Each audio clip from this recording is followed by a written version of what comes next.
What's good, people, and welcome back to LPFC episode 3. I hope you've enjoyed the first 2 episodes. First one being finding your why, and the second one being making sacrifices. I actually had a few topics that I wanted to bring to the table prior to this one. I even went as far as to recording them. But I feel that this topic is really relevant right now, especially with lockdown restrictions being lifted, grassroots football being back, footballers having a pathway back to their respective clubs. So the topic I'm bringing to the table today is adaptation. So this is something that, we've all had to do as a society: adapt to lockdown, adapt to the new normal, adapt to COVID. And now, as footballers, we have to adapt to getting back to our teams and getting back to our clubs and getting back to training and matches. And whilst that's exciting, it can be extremely daunting because the past 12 months have been very, very challenging. I think in lockdown, what a lot of footballers learnt about themselves is how much they love and value the game and miss it whilst it's gone. I've spoken to a lot of young players who really had to look at themselves and see what they were beyond the everyday training, the matches, being around your fellow players and coaches, and really reassessing what you want from the game and how much it means to you. The answer was unanimous with all the young players I was talking to.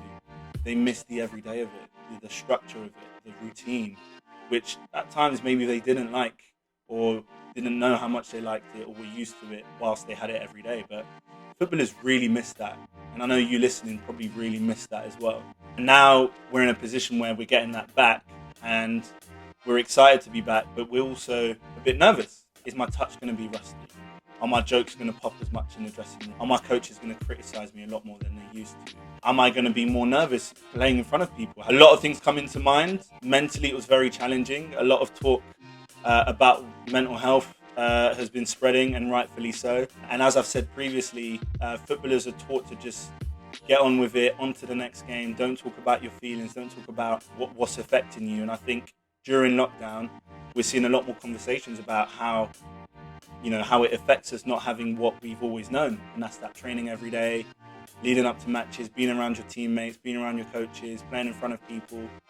So I think now that we've got that back and we're adapting to getting back into our teams, yes, it's going to be nerve-wracking. Yes, we're going to try and address situations where we feel it's not the same as it used to be. The coaches might feel differently about me, or I might feel differently about the team that I'm in. But I think rather than focus on what could go wrong as footballers, going back into it and normality, focus on just appreciating every session, every touch, every time it gets hard. Just focus on how you didn't have that during lockdown and how much you wanted to be back out on the pitch, how much you wanted to be back out scoring goals, keeping clean sheets, winning games, and just having fun doing what you're doing. And now that we're back, use those nerves. If it's to, end the season strong and ensure that you're in the manager's plans for next year, cool. If it's to leave a football club to go to somewhere new, do it. Time is precious, and what lockdown's taught us, and in the year that we've lost, is that the career is yours for you to do what you want with it and to really enjoy the process. I think it's key to really not take for granted where you are and how fortunate you are to be back on that pitch. A good opportunity as well for footballers to keep track of your development. So after matches, write down how many tackles you won, how many headers you won, how many times you dribbled past your opponent, how many key passes you made. Really track your progress and make the most of every match and every session and try and improve as much as you can.